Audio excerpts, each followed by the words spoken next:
ایک بار حضرت خواجہ معین الدین چشتی رحمت اللہ علیہ اسلام کا پیغام پھیلانے کی نیت سے اپنے کچھ مریدوں کے ساتھ اجمیر میں تشریف لائے۔ جس مقام پر حضرت خواجہ معین الدین چشتی رحمت اللہ علیہ نے قیام کیا، وہاں کے قریب ایک بہت بڑا تالاب تھا جسے لوگ انا ساگر کہتے تھے۔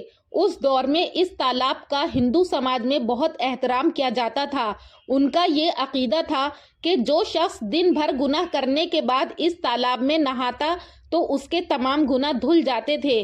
اس تالاب کے پانی کو بڑے بڑے ہندوؤں کے علاوہ کوئی دوسرا ہاتھ نہیں لگا سکتا تھا۔ ان کا یہ ماننا تھا کہ اگر برہمن کے علاوہ کوئی اور تالاب کے پانی کو چھو لے تو پانی ناپاک ہو جائے گا۔ حضرت خواجہ معین الدین چشتی رحمت اللہ علیہ اور ان کے مرید لمبے سفر سے تھکے ہوئے تھے۔ کچھ دیر آرام فرمانے کے بعد جب نماز کا وقت ہوا تو خواجہ معین الدین چشتی رحمت اللہ علیہ نے حضرت بختیار کاکی رحمت اللہ علیہ کو اذان دینے کا حکم دیا۔ حکم پا کر حضرت بختیار کاکی رحمت اللہ علیہ نے اذان دینا شروع کیا۔ اس وقت ہندوستان میں توحید کا پیغام اور اذان کے الفاظ کسی نے نہیں سنے تھے۔ جب لوگوں نے پہلی بار یہ الفاظ سنے تو ان کے درمیان ہلچل مچ گئی۔ لوگ اپنے گھروں سے باہر آ کر ایک دوسرے سے کہنے لگے، یہ لوگ کہاں سے آ گئے اور یہ کیا پڑھ رہے ہیں؟ اذان ختم ہونے کے بعد حضرت خواجہ معین الدین چشتی رحمت اللہ علیہ اور ان کے ساتھیوں نے انا ساگر تالاب پر جا کر وضو کرنا شروع کیا۔ جب ہندو پجاریوں نے دیکھا کہ ایک اجنبی درویش ان کے مخصوص تالاب کا استعمال کر رہے ہیں تو ان کے دل میں غصے کی آگ بھڑک اٹھی۔ ایک پجاری بولا، یہ درویش کہاں سے آ گیا؟ بنا ہماری اجازت کے اس نے ہمارے پاک تالاب کو ہاتھ لگا دیا۔ ہم اس تالاب کو کتنا مقدس مانتے ہیں اور ان مسافروں نے اسے ناپاک کر دیا ہے۔ اس کے بعد حضرت خواجہ معین الدین چشتی رحمت اللہ علیہ نے تمام ساتھیوں کے ساتھ مل کر جماعت کے ساتھ نماز ادا کی۔ لوگ یہ منظر دیکھنے لگے اور کہنے لگے، یہ تو کوئی عجیب چیز ہے۔ شام ڈھلنے لگی۔ شام ہوتے ہی راجہ پرتھوی راج کے اونٹوں کے چرواہے اپنے اونٹ لے کر اس جگہ پہنچے۔ اتفاق سے حضرت خواجہ معین الدین چشتی رحمت اللہ علیہ بھی اس جگہ پر تشریف فرما تھے جہاں عام طور پر راجہ کے اونٹ آرام کیا کرتے تھے۔ چرواہوں نے دیکھا کہ ایک درویش کا قافلہ ان کے مقام پر آ کر بیٹھا ہے۔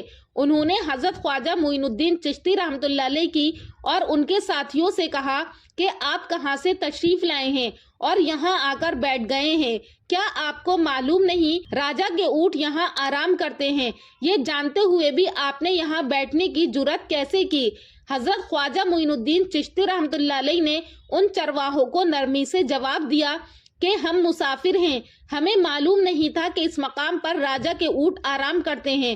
چونکہ ہم پہلے ہی یہاں رات گزارنے کا ارادہ کر چکے ہیں، تم اپنے اونٹوں کو آج کسی اور جگہ آرام دینے کے لیے لے جاؤ، اور بہت سی جگہیں ہیں۔ حضرت خواجہ معین الدین چشتی رحمت اللہ علیہ کا جواب سن کر پرتھوی راج کے چرواہے بولے، ہمت تو دیکھو، کہتے ہیں کہ راجہ کے اونٹوں کو کہیں اور لے جائیں اور خود یہاں بیٹھے رہیں گے۔ یہ تو ہرگز ممکن نہیں ہے، راجہ کے اونٹ اپنے ہی مقام پر بیٹھیں گے۔ یہ کہہ کر چرواہوں نے حضرت خواجہ معین الدین چشتی رحمت اللہ علیہ کو اور ان کے ساتھیوں کو وہاں سے اٹھانے کے لیے زبردستی کرنا شروع کر دیا، اور جب یہ دیکھا کہ نہیں مانیں گے تو حضرت خواجہ معین الدین چشتی رحمت اللہ علیہ بہت ہی نرمی سے بختیار کاکی رحمت اللہ علیہ سے کہا کہ چلو ہم یہاں بیٹھ کر کیا کریں گے؟ جب راجہ کے اونٹوں کو یہیں بیٹھنا ہے تو رہنے دو، اونٹ یہیں بیٹھیں گے، ہم یہاں سے جا رہے ہیں۔ یہ کہہ کر حضرت خواجہ معین الدین چشتی رحمت اللہ علیہ اپنے ساتھیوں کے ساتھ وہاں سے چلے گئے۔ اگلی صبح جب اونٹوں کو پھر سے چراگاہ میں لے جانے کا وقت آیا تو چرواہے اونٹوں کو اٹھانے کی کوشش کرنے لگے، لیکن بار بار کوشش کے باوجود بھی اونٹوں کو اٹھا نہیں پا رہے تھے، کیونکہ اللہ کے ولی حضرت خواجہ معین الدین چشتی رحمت اللہ علیہ نے کہا تھا کہ اونٹ یہیں بیٹھیں گے۔ اللہ رب العالمین نے ان کی یہ دعا قبول کر لی تھی اور اونٹوں کو حکم دیا تھا کہ جب تک معین الدین چشتی خود نہیں کہیں گے تب تک اونٹ یہیں بیٹھے رہیں گے۔ اس کے بعد چرواہے اونٹوں کے نہ اٹھنے کا کارن جاننے لگے۔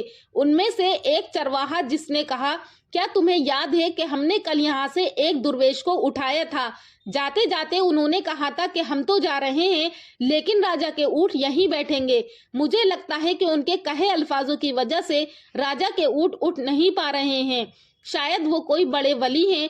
इसके बाद चरवाहे पृथ्वीराज के पास पहुंचे और हाथ जोड़कर कहा, महाराज हमने बहुत कोशिश की लेकिन आपके ऊँटों को उनकी जगह से नहीं उठा सके और उन्हें चरागाह में घास चराने नहीं ले जा पा रहे हैं। राजा पृथ्वीराज ने पूछा, क्या ऊँटों को कोई बीमारी है? तो उन्होंने कहा कि नहीं, कोई बीमारी नहीं है। राजा ने कहा, तो फिर ऊँट जगह से क्यों नहीं उठ रहे? चरवाहों ने कहा, महाराज कल उस जगह पर एक दुर्वेश बैठे थे, हमने उनको और उनके साथियों को वहां से जबरदस्ती उठा दिया था। जाते जाते उन्होंने कहा था कि राजा के ऊँट यहाँ बैठेंगे और उठेंगे नहीं। हमें लगता है कि दुर्वेश की बद्दुआ की वजह से ही ऊँट अपनी जगह से नहीं उठ पा रहे हैं। तब राजा ने हुक्म दिया, अच्छा जाओ उस दुर्वेश को मेरे पास ले आओ। जब हजरत ख्वाजा मोइनुद्दीन चिश्ती रहमतुल्लाह अलैह पृथ्वीराज के दरबार में पहुंचे तो पृथ्वीराज ने उनसे पूछा, दुर्वेश आपने मेरे ऊँटों को क्यों बिठा दिया है? अपना जादू उनसे हटाइए, अगर जादू नहीं हटाया तो मेरे ऊँट भूखे मर जाएंगे। पृथ्वीराज की बात सुनकर हजरत ख्वाजा मोइनुद्दीन चिश्ती रहमतुल्लाह अलैह मुस्कुराते हुए बोले, ए अल्लाह के बंदे, हम मुसलमान हैं और मुसलमान कभी जादू नहीं करते। तुम्हारे ऊँटों को मैंने नहीं बल्कि अल्लाह रब्बुल आलमीन ने बिठाया है, लेकिन मैं अल्लाह से दुआ कर सकता हूँ कि वो तुम्हारे ऊँटों को उठने की इजाजत दे दे। इसके बाद हजरत ख्वाजा मोइनुद्दीन चिश्ती रहमतुल्लाह अलैह ने अल्लाह से दुआ की, ए अल्लाह इन ऊँटों को उनकी जगह से उठने की तौफीक दे। हजरत ख्वाजा मोइनुद्दीन चिश्ती रहमतुल्लाह अलैह की दुआ करते ही चरवाहों ने देखा कि ऊँट अपनी जगह से उठकर चरागाह की ओर बढ़ने लगे। ये मंजर देखकर सब लोग हैरान रह गए और हजरत ख्वाजा मोइनुद्दीन चिश्ती रहमतुल्लाह अलैह की करामत की खबर पूरे अजमेर में फैल गई। जैसे जैसे हिंदुओं के बीच हजरत ख्वाजा मोइनुद्दीन चिश्ती रहमतुल्लाह अलैह की करामत की बातें फैलने लगी और इस्लाम उनके सामने जाहिर होने लगा, तो मंदिर के पुजारी सोचने लगे कि अगर यही चलता रहा तो सभी हिंदू मुसलमान बन जाएंगे। तभी लोग पृथ्वीराज के पास पहुंचे और कहा, महाराज ये दुर्वेश अपने जादू से सबको मुसलमान कर रहा है, ऐसे तो सारे हिंदू मुसलमान हो जाएंगे और कहता है कि जिन पत्थरों की तुम इबादत करते हो वो खुदा नहीं है, महज पत्थर हैं और इसके अलावा ये हमारे तालाब से भी पानी लेकर उसको नापाक कर रहे हैं। ये सब बातें सुनकर राजा को गुस्सा आया और उसने फिर से ख्वाजा गरीब नवाज मोइनुद्दीन चिश्ती रहमतुल्लाह अलैह को बुलवा भेजा।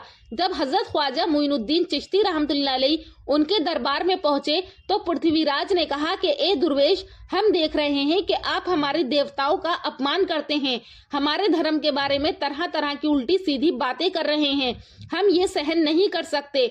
हम ये भी देख रहे हैं कि आप हमारे पवित्र तालाब को अपने हाथों से खराब कर रहे हैं, आप फौरन हमारे देश से चले जाएं।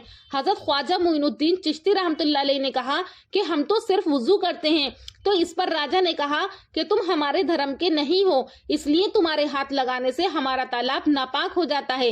तब हजरत ख्वाजा मोइनुद्दीन चिश्ती रहमतुल्लाह अलैह ने कहा, अच्छा हम अब आपके तालाब के पानी को हाथ नहीं लगाएंगे, लेकिन हमें पानी की जरूरत है, तो हम चाहते हैं कि केवल एक बर्तन में पानी ले लें। पृथ्वीराज ने कहा कि ठीक है, तुम पानी ले सकते हो, लेकिन तुम्हारा बर्तन तालाब में लगे, तुम्हारे हाथ नहीं। अगर तुमने हाथ डाला तो तालाब में हम इसके खिलाफ सख्त कार्रवाई करेंगे। राजा से बात करने के बाद हजरत ख्वाजा मोइनुद्दीन चिश्ती रहमतुल्लाह अलैह अपनी जगह पर वापस चले जाते हैं। जब नमाज का वक्त आता है तो हजरत ख्वाजा मोइनुद्दीन चिश्ती रहमतुल्लाह अलैह ने अपने खलीफा बख्तियार काकी रहमतुल्लाह अलैह से कहा कि बख्तियार जाओ और राजा के तालाब से एक बर्तन में पानी ले आओ।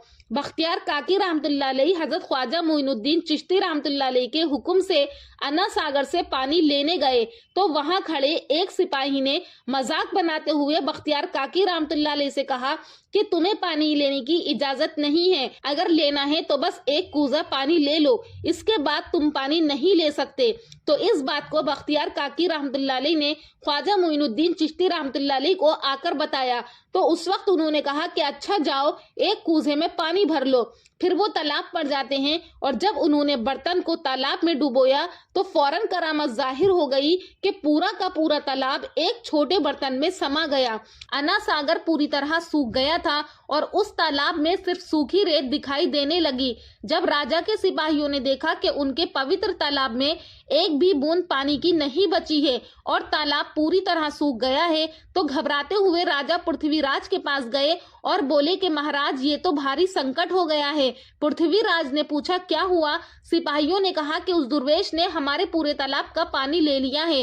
अब हमारे तालाब में एक बूंद भी पानी नहीं है। अगर इस तालाब में पानी नहीं होगा तो हम अपने गुनाह कैसे धोएंगे?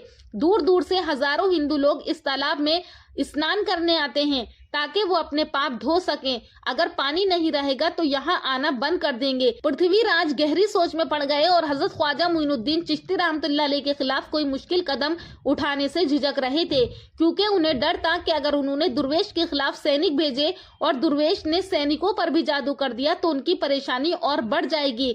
इसलिए उन्होंने कहा कि तुम लोग जाओ और उस दुर्वेश को मेरे पास बुलाकर लाओ, हम माफी मांगकर अपना तालाब का पानी वापस ले लेंगे। जब हजरत ख्वाजा मोइनुद्दीन चिश्ती रहमतुल्लाह अलैह पृथ्वीराज के दरबार में पहुंचे तो पृथ्वीराज ने कहा, ए बाबा, आपने हमारे तालाब का सारा पानी ले लिया है, हम अपने गुनाह कैसे धोएंगे? हजरत ख्वाजा मोइनुद्दीन चिश्ती रहमतुल्लाह अलैह ने कहा कि देखो, गुनाहों को धोने की ताकत उस तालाब के पानी में नहीं है। गुनाहों को माफ करने वाला सिर्फ अल्लाह है, जिसने जमीन और आसमान की पूरी कायनात बनाई है। उसकी इजाजत के बिना एक पत्ता भी नहीं हिलता। इसलिए मैं तुम्हें इस रास्ते को छोड़कर सही राह पर आने की दावत देता हूँ। वहाँ मौजूद हजारों हिंदू हजरत ख्वाजा मोइनुद्दीन चिश्ती रहमतुल्लाह अलैह की बातें सुन रहे थे। उसके बाद उन्होंने कहा कि जाओ बख्तियार, जिस बर्तन में तुमने तालाब का पानी लिया था उसे वापस तालाब में डाल दो। बख्तियार काकी रहमतुल्लाह अलैह हजरत ख्वाजा मोइनुद्दीन चिश्ती रहमतुल्लाह अलैह के हुक्म से अना सागर में बर्तन का पानी डालने गए। जैसे ही बर्तन का पानी तालाब में डाला, अना सागर फिर से पानी से लबालब भर गया। इस करामत को देखकर वहां मौजूद कई हिंदुओं ने कलमा पढ़कर इस्लाम कबूल कर लिया। ये देखकर सारे हिंदुओं की और पंडितों की फिक्र बढ़ने लगी। पृथ्वीराज के पास गए और बोले, महाराज, अब कोई तरीका नहीं निकाला गया तो सारे हिंदू मुसलमान हो जाएंगे। रिवायात में आता है कि इसके बाद राजा पृथ्वीराज ने एक बहुत बड़े जादूगर रामदेव को ख्वाजा मोइनुद्दीन चिश्ती रहमतुल्लाह अलैह के सामने मुकाबले के लिए भेजा और कहा कि तुम अपने जादू की ताकत से उनको हरा दो। जब रामदेव हजरत ख्वाजा मोइनुद्दीन चिश्ती रहमतुल्लाह अलैह के पास गया तो उसने कहा कि तुम्हें हराना मेरे लिए मामूली सी बात है। हजरत ख्वाजा मोइनुद्दीन चिश्ती रहमतुल्लाह अलैह ने उसकी बातों का कोई जवाब नहीं दिया। रामदेव ने देखा हजरत ख्वाजा चुप है तो उसने गाली देना शुरू कर दिया। जब रामदेव ने अपनी हद पार कर दी तो हजरत ख्वाजा मोइनुद्दीन चिश्ती ने उसकी आंखों में देखते हुए कहा कि रामदेव, तू चिल्ला रहा है लेकिन मैं तेरे माथे पर ईमान की रोशनी देख रहा हूँ। हजरत ख्वाजा मोइनुद्दीन चिश्ती रहमतुल्लाह अलैह की ये बात सुनते ही रामदेव कांपने लगा और उसी एक पल में अल्लाह रब्बुल आलमीन ने उसके दिल में ईमान की रोशनी डाल दी। रामदेव हजरत ख्वाजा मोइनुद्दीन चिश्ती के कदमों में गिर पड़ा और बोला, ए अल्लाह के वली, मैंने आपके साथ बहुत बेअदबी की है, मुझे माफ करें और मुझे कलमा पढ़ाकर इस्लाम की राह दिखाएं। हजरत ख्वाजा मोइनुद्दीन चिश्ती रहमतुल्लाह अलैह ने रामदेव को कलमा पढ़ाया और उनका नाम रखा मोहम्मद सादिक। सुभान अल्लाह। तारीख बताती है कि बाद में रामदेव मोहम्मद सादिक के रूप में एक बड़े अल्लाह के वली बन गए। जो रामदेव हजरत ख्वाजा मोइनुद्दीन चिश्ती को हराने आए थे वही अब उनके हाथ में हाथ देकर इस्लाम की छाव में आ गए। अल्लाह तबारक व तआला जब चाहे और जिसको चाहे हिदायत दे सकता है, ईमान की दौलत से सरफराज कर सकता है। दोस्तों, उम्मीद करती हूँ कि आपको आज की ये जानकारी पसंद आई होगी। अगर आपको ये वीडियो अच्छी लगी है तो हमारे चैनल को सब्सक्राइब करें और कमेंट सेक्शन में अपनी राय का इजहार करें। इंशाल्लाह फिर मुलाकात करूंगी एक और नए टॉपिक के साथ अगली वीडियो में। तब तक के लिए अल्लाह हाफिज।